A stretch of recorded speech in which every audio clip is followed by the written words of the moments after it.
ফ্রিল্যান্সারদের জন্য করমুক্ত আয়, স্টার্টআপে ট্যাক্স ছাড়, 5G সম্প্রসারণ, প্রযুক্তি খাতে যেন নতুন সম্ভাবনার দরজা খুলে দিচ্ছে এবারের বাজেট।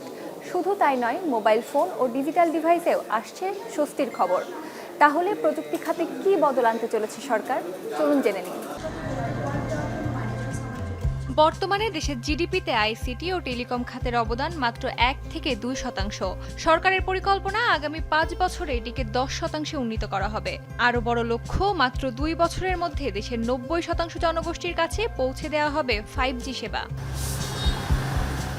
মোবাইল ব্যবহারকারীদের জন্য আছে স্বস্তির খবর। প্রতিটি সিমের বিপরীতে থাকা 300 টাকার সুনির্দিষ্ট ভ্যাট তুলে নেওয়ার সিদ্ধান্ত নিয়েছে সরকার। তবে সিমের বিক্রয় মূল্যে 15% ভ্যাট বহাল থাকবে। স্থানীয় মোবাইল ফোন উৎপাদনকারীদের জন্য থাকছে সুবিধা।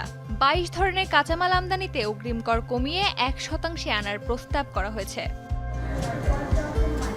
যে কোনো ধরনের ফ্রিল্যান্সিং থেকে আয়ের ওপর দিতে হবে না কর।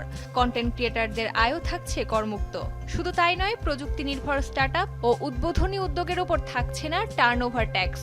এসএমই উদ্যোক্তাদের 50 লাখ টাকা পর্যন্ত এবং নারী ও প্রতিবন্ধী উদ্যোক্তাদের 70 লাখ পর্যন্ত আয়ে থাকছে কর ছাড়।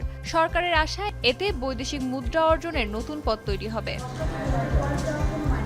এছাড়া computer, printer, monitor, data processing machine ও ফ্ল্যাশ মেমোরি আমদানিতে অগ্রিম কর কমানোর প্রস্তাব এসেছে।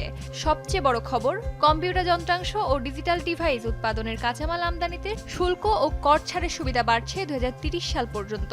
এই সুবিধা পাবে সেমিকন্ডাক্টর শিল্পও। ডিজিটাল বাংলাদেশ থেকে স্মার্ট অর্থনীতির পথে হাঁটতে প্রযুক্তি খাতকে বড় চালিকা শক্তি হিসাবে দেখছে সরকার।